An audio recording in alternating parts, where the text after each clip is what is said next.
This group finds it so hard to read fiction. Why? It's very simple. Fiction doesn't make you better at anything. It's leisure, it's indulgent, it's wasteful.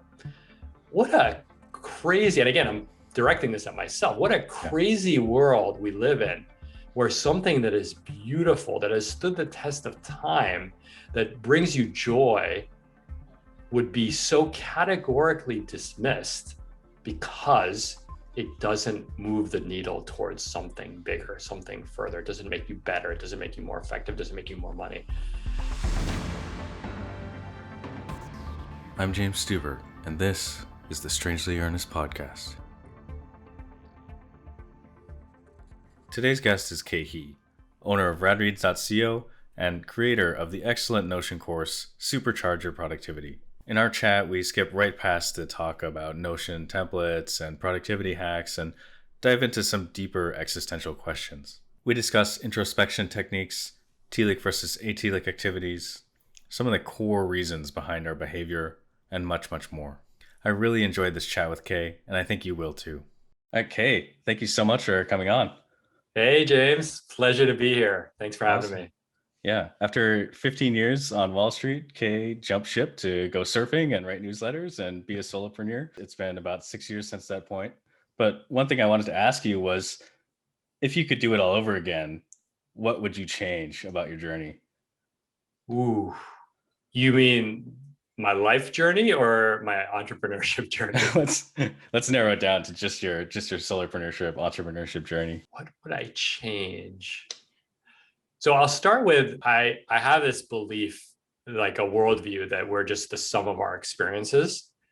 And so I never really look back at my life and say I wish I had done that differently, because I wouldn't be at the point where I am today as a culmination of those experiences. So a good example is Wall Street. People are like, do you wait too long or not long enough? I'm like, well, I write so much about being unhappy on Wall Street that by definition, I needed to have that window to have today's content, for lack of a better word. But in terms of my entrepreneurial journey, I would say that I wish that I had understood some first principles of different strategies, business strategies in my world earlier. For example, like SEO. I learned SEO in earnest probably 2 years ago. If I had just the mildest understanding of SEO in the 6 years ago, it would have a huge impact on my business. Yeah. So for example, I wouldn't have spent so much time on medium.com. I would have paid really careful attention to at least trying to make every blog post hit some long tail keyword, just by slightly shifting around a few headers. Maybe I would have done a scan. There's an app called Yoast that just scans your content, that makes recommendations to make it better. I would have just run that thing 6 years ago. And so the compounding effect of it would have hit me. Yeah. The other thing is I probably would have I've been hiring more deliberate about hiring coaches for blind spots, business coaches. I've hired life coaches very frequently, but I wish I had started hiring business coaches earlier, because they can kind of quickly get you to that 80-20 rule and save you a lot of time. And they almost always pay for them. They're expensive, but they almost always pay for themselves in spades, even with times avoidance of time misspent, as well as leveraging the time you spend on doing things. Yeah, that's huge. I mean, just looking at those two things alone, it looks like these are things that are sort of heavy upfront investments that may not see immediate payoff, but it's sort of like compounding interest in a savings account or something over the 6 years. It would have resulted in huge changes to your website search engine optimization and your business growth. Totally. could have been growing faster earlier. Totally. And we were talking, and they're not even that big. That's the thing. We were talking about this before we hit record. You've helped me just get the basics of video, right? A DSLR, a kit lens, and good lighting and good composition. Yeah. That's not that hard. But just that investment and having a good mentor like you it's like the ROI is through the roof. Like I can make great videos by just showing up. Yeah. I mean, obviously I need to like have good storytelling, blah, blah, blah. But if I had done that 4 years ago, 6 years ago, imagine just the simple compounding of that as well. Yeah, it's amazing how many little tiny things in the like sort of creator entrepreneur space where you can 80/20 something in an hour and Totally. suddenly you're making that big jump, right? Like Yeah. your camera setup didn't take that long to set up, and Yeah. look how much like how great your background is compared Yeah. to your webcam on your computer or whatever. It's crazy Totally. how big of a difference these small things make. Yeah. And it's asking the right questions, understanding the first principles. Yeah. And like, I really want to give credit where credit's due. Having someone who you can slide into the DMs and be like, hey, this isn't working. Help. Yeah. Well, that's a huge part of your mindset that I really admire is you're always, I don't want to call it networking, but you're always reaching out to people and making connections and just saying hi and being available. Like Mhm. what's behind that thinking? Like why do you do that with so many people? Yeah. Well, thank you. I think one of it comes from my parents. Like they were just the family that always just hosted. And like my mom still writes cards. She would like write birthday cards to the divorced, like, brother-in-law, like even though he Yeah. had wronged her sister, she's like, no, it's just the right thing to do is to wish him a happy Merry Christmas. So there is this like genetic reason. I think there's another reason though, which actually kind of fuels so much of like the Rad Reads ethos, is if there's something that should be out in the world, it's two people that should meet, or something that should be written, or something that should be curated, shared widely, and I know it, I just feel like such a strong sense of duty Hmm. to share it. Yeah. Like duty is really the right word, not in like a shame on you if you don't do it, but like, that like when something just comes out of you, like it just doesn't feel right unless you do it. Yeah. And I think that is the ethos that I try to live, like supporting others, celebrating others' wins. People have done that for me. So I just feel very fortunate to be in that ethos. There's a little caveat to all that, is that it can unexpectedly tip into being a burden. A Mhm. duty can it's a very thin razor's edge of like duty, fun, duty, fun, duty, fun, burden, burden, burden, right? And you can see that in expectations, mostly the ones that you set for yourself. And Yeah. so I'm always like on the lookout, especially, and we could probably talk about this, that like there is the ego part of me loves to feel validated by nice comments like the one you just made, or likes or retweets, or people buying my course, whatever. There's a quieter non-validation that is 10 times more important, which is how I show up to my kids and my wife. Yeah. And that doesn't give the dopamine hits of, launching a course or having a viral hit. And so I want to be careful to not conflate the two. As one of my coach says, like, do the work, do it well, and then put it down. Yeah. And that's such a hard lesson for us. I mean, just being in America, like that's a hard lesson to learn. And then being online surrounded by other entrepreneurs and all these people are hustling and doing Mm. stuff and launching and shipping and to just do the work and put it down and go be with your kids is really difficult. It's almost counterculture to do that. Yeah, Yeah. it's almost physically impossible. Yeah, for sure. Yeah, it's funny you mentioned that because I remember as a kid, my mother would have us sit down and sign like hundreds of Christmas cards just out of obligation to to Mm, relatives and that I think it comes from a place of loving and wanting to connect with relatives, but at times it became almost burdensome to do it. It was like yeah, I have to do it, and not a when you have to do it, it comes from this place of almost negativity and not yeah. wanting to do it and resentments Resentment. versus resentment is the big one. Yeah. And it's hard to draw that line between helping other people and also, fulfilling your duty, like you Totally. said. Yeah. And there's this huge question of expectation, right? Like, did your relatives expect to receive a card, or was it just the expectation that your mother placed on herself, which again, now I'm like fully in the land of psychoanalysis of someone I've never met, Yeah. but the expectation that that was what she needed to do to be perceived as loving, care, whatever, right? And again, no thoughts in your mom's head, but like I know for me, oftentimes the expectation is I like to be liked by other people, and I really dislike being criticized by other people. That's not a healthy source of expectations. Yeah. And so that's another layer to like, lay into this like very simple thing of like duty, right? For responsibility. Yeah. It's interesting that you're always so easily able to come up with a lot of these like core fears in your life. And I think that I would imagine that comes with a lot of introspection and a lot of work with life coaches.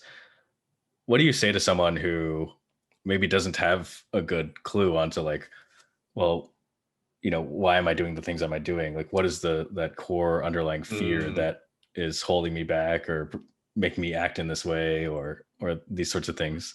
I mean, Oh, that's pretty deep. But yeah, no, it's a good question. And I'll say culturally, I came from, kind of strict Asian parents that, you know, therapy is not frowned upon. So I would say that one way is it's like it's not mindfulness as in like mindfulness meditation, but it's mindfulness into like observing reactivity, your reactivity. So classic example, you're driving and someone cuts you off. You like start swearing at them and they can't hear you, right? Okay.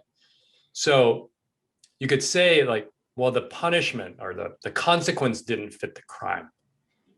Why is it that I got so angry that this person cut me off?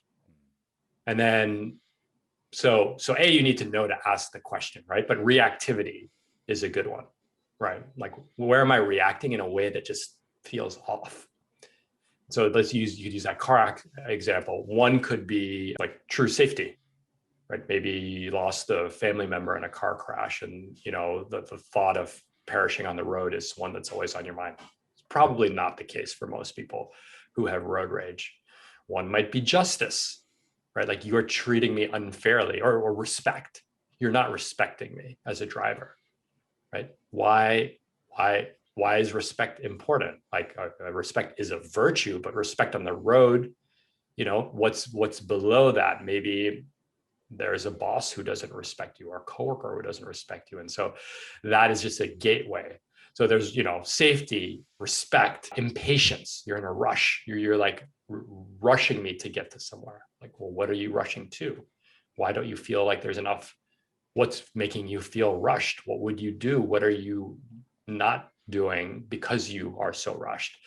And so looking for these little clues. So to your viewers and listeners, like, reactivity is a good one. Another one is what my coach Andrew calls a pebble in your shoe.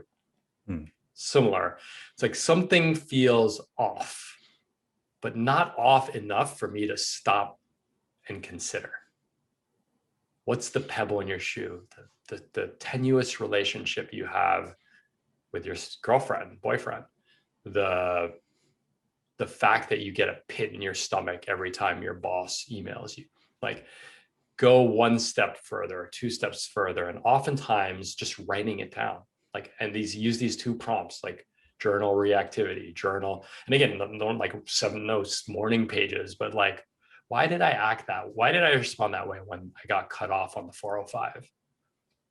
Let your pen talk. So those might be a few starting prompts. I could talk about this for like 5 hours. That'd be awesome, but we don't have 5 hours right now. But yeah, I mean, a lot of it boils down to like just paying attention and asking why. And this is what I loved about your course. I recently took Supercharge Your Productivity, and a lot of the marketing material behind it and some of the older versions of it were like, learn how to use Notion, set up your linked databases and your habit trackers and all this stuff. And I was not completely blindsided, but I was a little surprised to see the first lecture had us delving into some of these really existential, deep questions, and diving into like, okay, well, why are you focusing on productivity? What is the drivers here? What made you shift from this like purely utilitarian Notion productivity side to also trying to incorporate these sort of deeper questions into your course? Yeah. So it was a little bit, there's I can tell you now since you took the course, but there's an element of just like building it as as you build the plane as you fly it, as awesome. From entrepreneurship. I think that, so I'll say why it didn't. I think I always wanted that, because at the end of the day, people, some people call me a productivity blogger. I don't really view myself as a productivity blogger, but I never viewed myself as a productivity blogger because I don't actually find that interesting. I think it's like a utility, right? Like, yes, yeah, we need electricity, but like the utility company is not particularly exciting to me, even though we need it. I think that in the early days, I didn't have the confidence. It's like much easier to sell a digital product or a product where it's like a clear exchange of value, right? It's like, I will teach you these skills and you will give me this money. And like, what the skills are. We think that this is a fair kind of trade. We'll call it a day. And I think that I really needed that as a gateway into selling online, which has its own, whatever insecurities you have in life, selling online, like, is like gasoline on them, right? Feeling validated, feeling respected, or disvalidated, similar to like posting content on YouTube. So I think the first thing was like, I always wanted to, because that's what I was always writing about. That's what I was coaching about. Yeah. But I didn't have the confidence to say like, no, like, I'm going to teach you how to live a more introspective life. My friend Taylor Pearson coached me in the early days, and he said, does this course pass the alarm clock test? Which is, you wake up and someone pitches you the course and they're like, okay, I want that. Right? It's like first thing in the morning. Do you want to live a more intentional life? Probably not. Yeah, it's a hard sell. Yeah, it's a hard sell. And so to some extent, you kind of have to blindside the students a little bit. But at the same time, I'm so convinced through every interaction that I have with people that they want that way more than the productivity, right? Because when you see it in things like imposter syndrome, the inability to say no, feel complicated relationship with time. These are all byproducts of, or tangential topics to productivity. I want more time, right? But thankfully, through 6 years of writing, coaching, teaching, like, I've had so many conversations when I'm like, well, why do you want more time? Like the 5 whys. And they're like, because I don't know myself. I'm like, well, Notion's not going to help you there, buddy. But here's a start. And so, and then it became, and here's a little like secret, I guess, was in that course, I had a plan. It's 4 weeks, and I have a plan going into like where I want to take you for the 4 weeks. I drop in this existential question, why are you here? Very early in the course. I share my own experience about needing things like that to make me feel validated and complete in this world. And that's why I like feel disvalidated if people don't like it or they ask for refunds and so on. And then I was like willing to just make that a passing exercise and just kind of go on to more like GTD, like K's version of GTD, 10K work. But people just latched onto it so intensely. I was like, okay, they've given me an opening. Yeah. So I reworked week 2 and went even deeper. And again, if they kind of stiff armed me a little, I would have pulled back, but they took it in. So I went even deeper. But by the end, we were talking about, blood pressure and anxiety and, balding and like all this stuff. I wasn't part of the plan, but I test, it's like iterating in real time. And then that gave me, I was like, holy shit, if I could do that in real time. Imagine if I had actually like designed it in advance. Yeah. So I think the next one is going to be so much more powerful because I'm actually working on it right now. Awesome. Yeah, it's incredible how, and I've come through a very similar journey myself where I found myself absorbed in productivity and really getting sucked into productivity, and it wasn't because I love productivity at all, you know. Yeah, I also get pegged as a productivity blogger, but it's boring. I mean, Yeah, you get to a certain point and it's just, yeah, like you said, it's a utility. It's something you do to achieve, you know, bigger, more yeah, important goals to you. Yeah.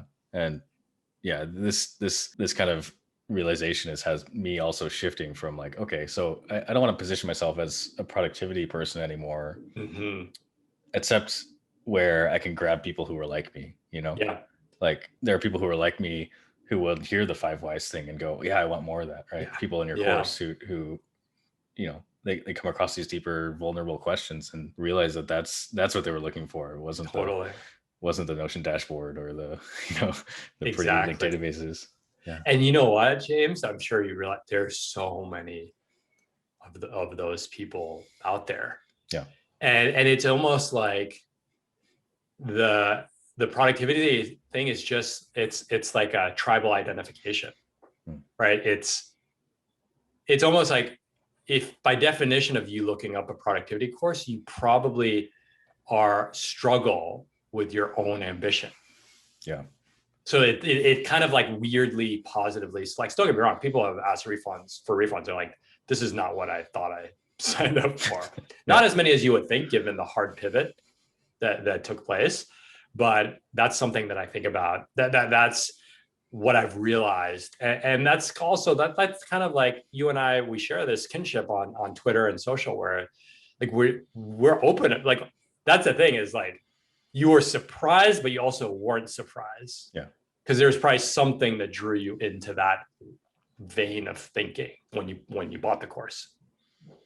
Yeah. I think I had seen some recent tweets or like your chat with Ali Abdal or something where it was like, oh, like, okay, you're actually talking about these like more existential questions, and it's Mm-hmm. not just, I mean, I was curious about the Notion stuff just to see how you set it up, but I was more curious about this other half that you Yeah, wanted to explore.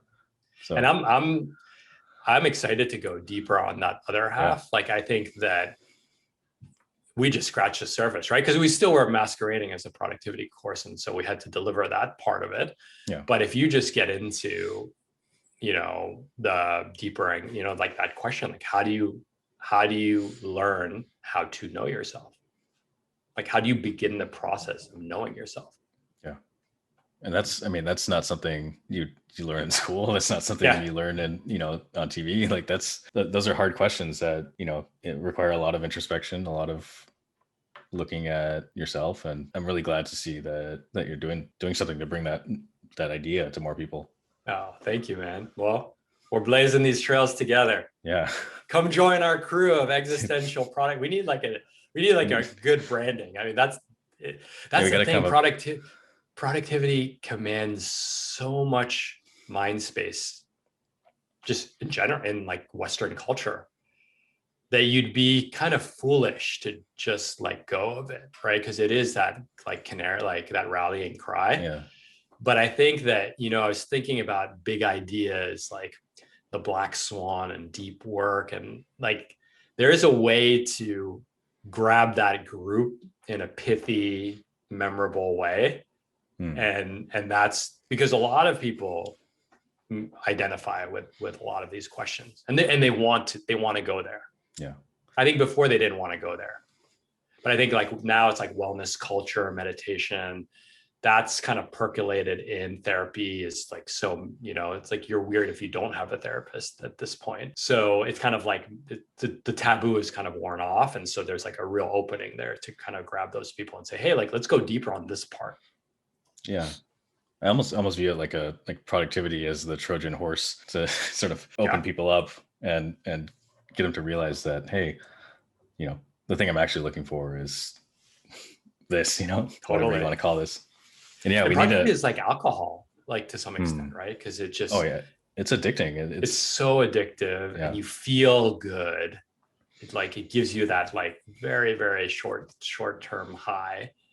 And then you just like keep pulling for the next one, next one. It's a lot like alcohol.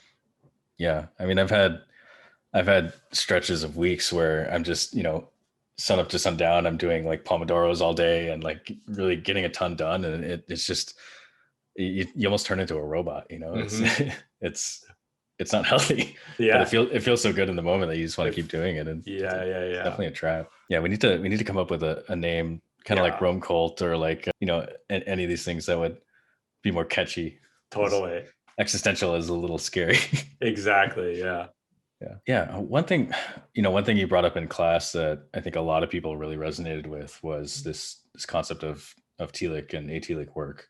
Mm. Um, you know, telic being like doing it for the purpose of getting something done, and atelic just for the sake of doing the thing, right? Mm-hmm. And this is where this is where, even though we see these ideas like therapy and like meditation and like exercise, we see these ideas come into this productivity space, but they're always framed as telic activities, as things you Mm-hmm. do so that you're better at work. Yeah. It's meditate for 30 minutes in the morning so that you can focus better at work, or Totally. go on a run so you can listen to a podcast while you're running and you can focus better at work when you get back, Yeah. stuff like that. Go on vacation so you come back refreshed for work. Yeah. That's the one that that one's kills me. that's insidious. Yeah. Or go on vacation and bring your laptop. Mm-hmm. It's crazy. Can you just say more about Yeah. telic and atelic work and how that comes into your life? Yeah. And so that, right, there's like outcome oriented activities, and there's things that are done just for their intrinsic joy of the Yeah. activity. And so, classic atelic activities might be listening to music or calling a friend or going on a hike. And then classic telic activities might be learning a new skill, reading Shoe Dog by Phil Knight, Yeah. or taking a class. And so that's the first layer. And I think it's so clearly seen when you ask people how much fiction or literature they read, especially in this world of like, to be named, let's say productive philosophers, let's call them. If you ask them, that it's always like, you could go into your audience or my audience and be like, tell me the last 10 books you've read. Mm-hmm. And you could almost guess what they are, like Deep Work, Atomic Anti-Fragile, Habits. Yeah. Range, Atomic Habits. Shoe By the way, Dog. they're all written by men. And when they feel crazy, this group, and I say this group because I used to be one of them with my reading habits, they like read a biography, right? Right. Yeah. And it's like, It's oh, like, I'm really it's some light reading, with a story. exactly, yeah. And it's like the Elon Musk biography. So you took something. If you think about the Greeks or the ancient Romans, it's like when they had free time, they like sat around a pool and people put grapes in their mouths, right? Or they read poetry, Yeah. right? Or they listened to music, like someone played a harpsichord near them. And so this group finds it so hard to read fiction. Why? It's very simple. Fiction doesn't make you better at anything. It's leisure, it's indulgent, it's wasteful. What a crazy, and again, I'm directing this at myself, what a Yeah. crazy world we live in, where something that is beautiful, that has stood the test of time, that brings you joy, would be so categorically dismissed because it doesn't move the needle towards something bigger, something further. It doesn't make you better. It doesn't make you more effective. It doesn't make you more money. So that's like the first layer of it, right? And you see that in, friendships become a lot more transactional, where it's like, oh, well, I talk with people in my industry because we could just like talk about the markets. Like you see it Right. all the time on Wall Street. It's like we Yeah. talk about the markets, right? It's like, what about talking about the like big questions of life, right? It's like, you can't make money doing that. Or I'll think about those once I'm rich, right? Yeah. So that's like the first separation of telic and atelic. The second, though, is shows how sneaky our brains are. Is that our brains will then say like, okay, well, I'm going to do something atelic. I'm going to read fiction because it makes me a better storyteller. Right. It makes me more empathetic. right? Or the classical one, making love, right? Make a baby, right? Yeah. Exercise. I love exercise. Like if you could exercise, but your physique wouldn't change, would you still love it? And that's where you see like, actually, like I've come around a lot on it because I used to be crazy exercise. I actually channel all my anxieties into like CrossFit. Then you see like the people who rock climb or who cycle, who are cyclists, like exercise is actually not exercise to them. It's fun, but they are some of the healthiest people out there. Yeah. Surfers, rock climbers. And so, but again, we're like, well, I exercise because it makes me look good. And then it gives me more energy so I could be better at work. Which again, those aren't bad things in isolation. What's bad is if you don't admit that to yourself. Because then you lack the self-awareness to understand why you're doing anything. Yeah. And that's where, the longer term implications are, feeling unfulfilled, anxiety, things like that. Yeah, that's so huge, and that hits home for me as well. It's a lot of the exercising I've done is to look better, or to chase some imaginary strength number, or things like this, to chase the imaginary better rock climb. And what's crazy is when you reach that goal that you set for yourself, then what? Yep. Then you just set another goal for yourself. Yeah. And it's, again, it leads back to this like big self-doubt, like, why am I doing these things? Even if you're trying to get something out of it, it's always going to be unfulfilling if you don't actually enjoy the activity itself. So here's where we could drop into like the deep level existential. Is oftentimes those things, whether it's weightlifting, whether it's productivity, whether it's reading nonfiction, usually, in my experience, this is very empirical, not like based in science, come from a variety of core needs. Will I be accepted and loved? Will I be relevant once I'm gone? Will this bring me more power, respect, and sex? And there's probably one more that, will this tell me who I am? Like, will I know myself better? Right? All of those activities are usually so the lifting and the productivity and the shoe dog are the symptoms of one of those root causes. And to go one step further, a lot of those root causes emanate from early childhood. Yeah. Feeling accepted. Like for me, a big part of feeling accepted was like, I never felt accepted as a kid. That was like, I always say I was a nerd way before being nerds was cool. Like I played Magic. We texted about it. I played Magic the Gathering. Or no, we didn't text about this. I played Magic the Gathering before like Stuart Butterfield like played Magic the Gathering, or Jason Fried or whoever, No one thought I was cool because I played Magic the Gathering in 1995. Yeah. And what's really cool about, your course, where you have a bunch of people who are all together examining these questions, is you start to actually see that these sort of core, deep questions of who am I? Like, what kind of legacy will I leave?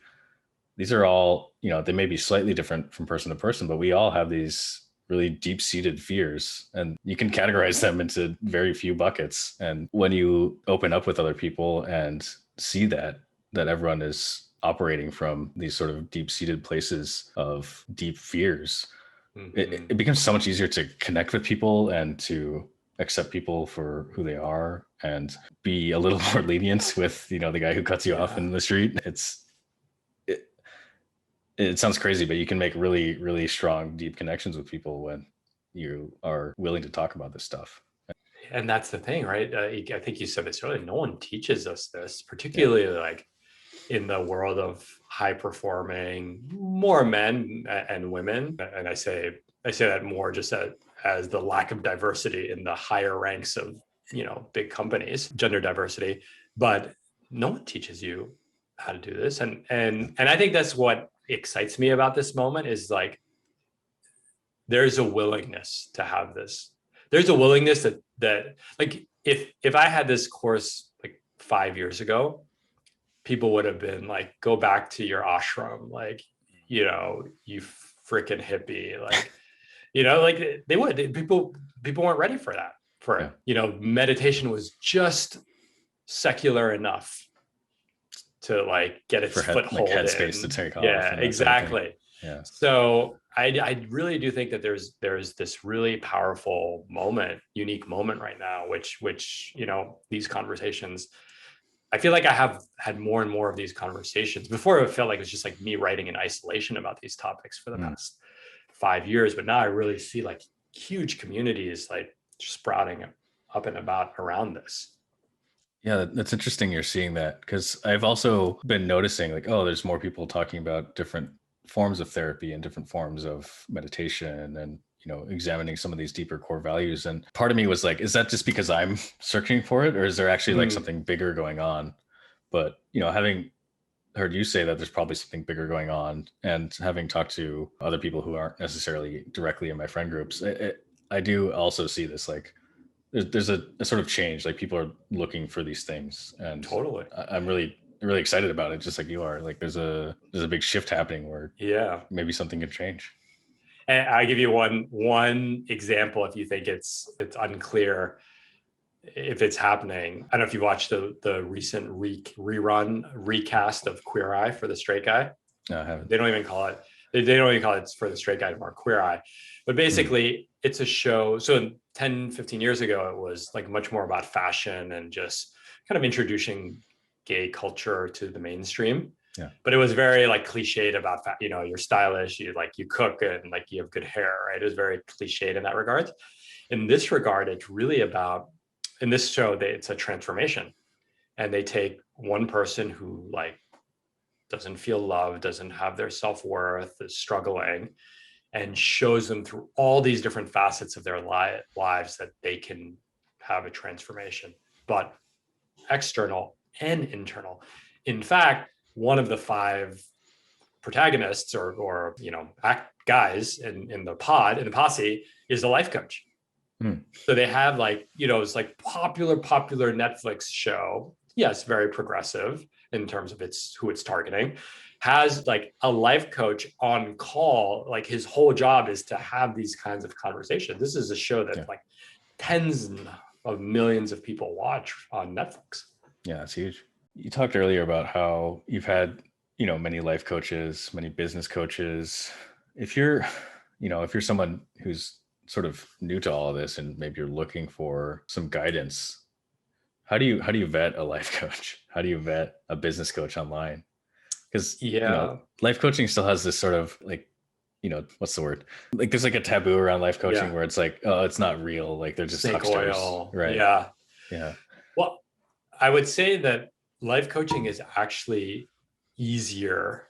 Like being a life coach is actually easier in some regards because you're actually not giving people answers. Yeah. You're reflecting back on them what they're saying and like offering them different ways to look at it and then keeping them accountable to keep that inquiry going.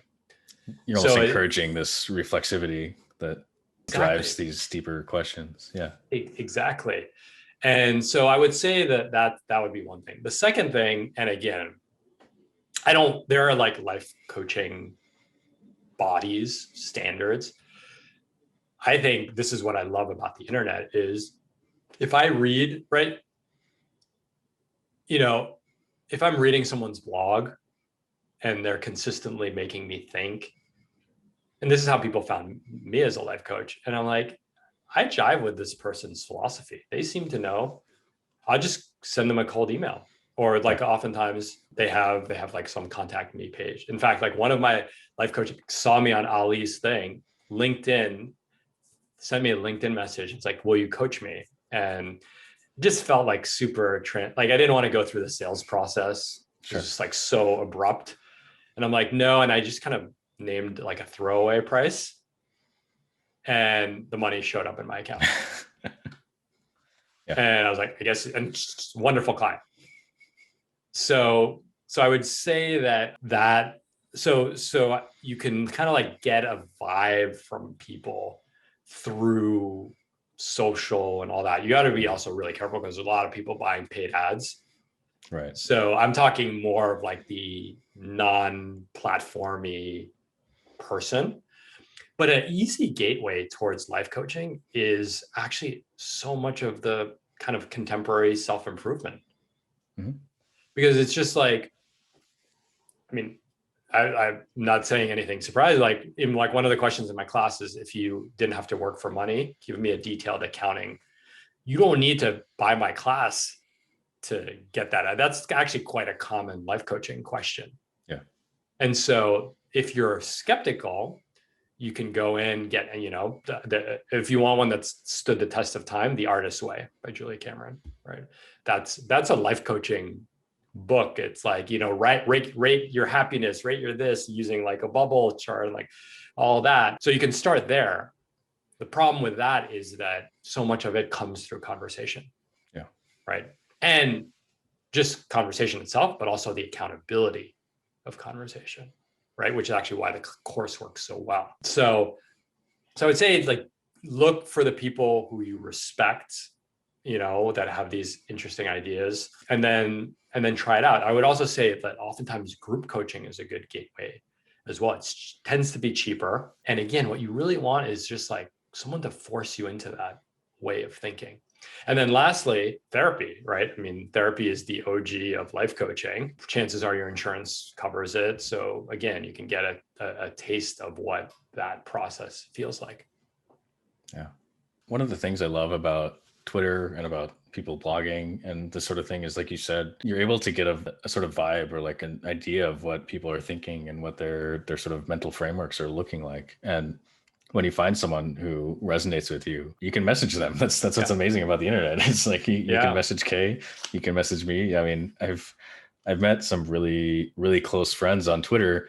We've never met in person. Yeah. But it's always like, oh, I read your blog, and we can immediately jump into these deeper conversations. And that's something that has got me really excited about the internet and social media in general, is that there's this positive side of it. It's not all terrible. Oh my God, I couldn't agree with you more. One thing I would say is, I would point out, is that on top of everything you just described, the ability to slide into someone's DMs, they're not being edited. Yeah. There's no editor. So you kind of know that this is just what the person is saying, right? It's not like an editor being like, you may not want to say that, or that sounds a little weird, or, that's a really powerful thing as well. All right. Well, we're coming up on the end of the hour here. So I just wanted to ask you a few shorter questions. One is, like, what's one question that you wish people would ask you? Ooh. What are you truly scared of? Do you mind if I ask that? Yeah, go for it. I always say I'm a complete open book. What are you truly scared of?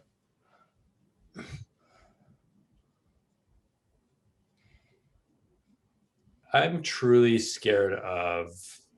So if you had asked me this question like 2 years ago, I would have said I'm scared of being forgotten by people who I care about.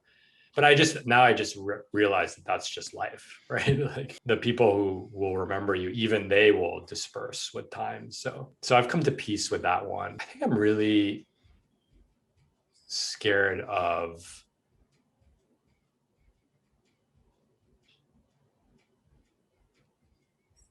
it would have something with, like, I'm scared of something happening to one of my kids. Yeah. That is out of my control, that feels out of my control.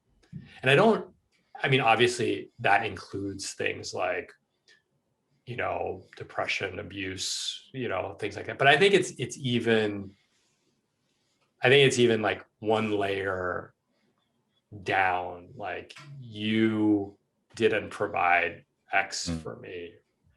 And again, like, more at like an emotional level than at a material level, because I suspect I'll be able to provide for them at the material and the physical level.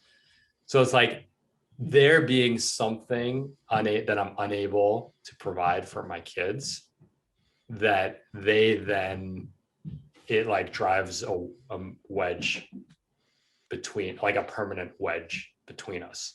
But the scary part is, like, you could like suspect, you can think that you know what that thing is, but like there's no way of knowing what that thing is. So I think it's more like, obviously the outcome is scary, but like the fact that you can't control it or know it is probably what scares me.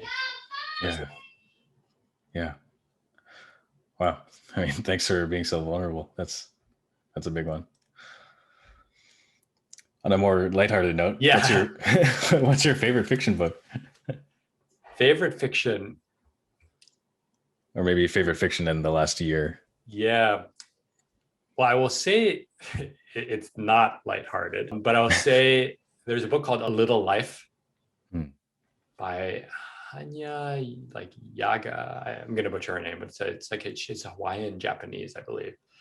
It's like 800 pages of fiction, but it's like harrowing. It's so intense and so emotional, and it just takes so many emotional plot turns. It's a relationship between five friends. And you're just like, okay, it's like five friends and chronicles like 40 years of their life. But just the amount of stuff that happens to these friendships and these relationships is like really harrowing. Like I'm getting chills thinking about it. Yeah. But it's so well written, and it's also so, you could just feel the plight of all of the characters, which I guess is like what makes great fiction, right? It's like you could just like feel their pains and their joys. So A Little Life, so good. So good, I'll never read it again. I'll have to check it out. Yeah, that's definitely my favorite type of book, is the one that really makes you feel as if you understand what the characters are going through. That's hard to find, but when you find it, worth a read. Awesome. Totally. Where can people find you online? The best place, radreads.co, and you subscribe to the newsletter. That kind of keeps you abreast of everything that's going on.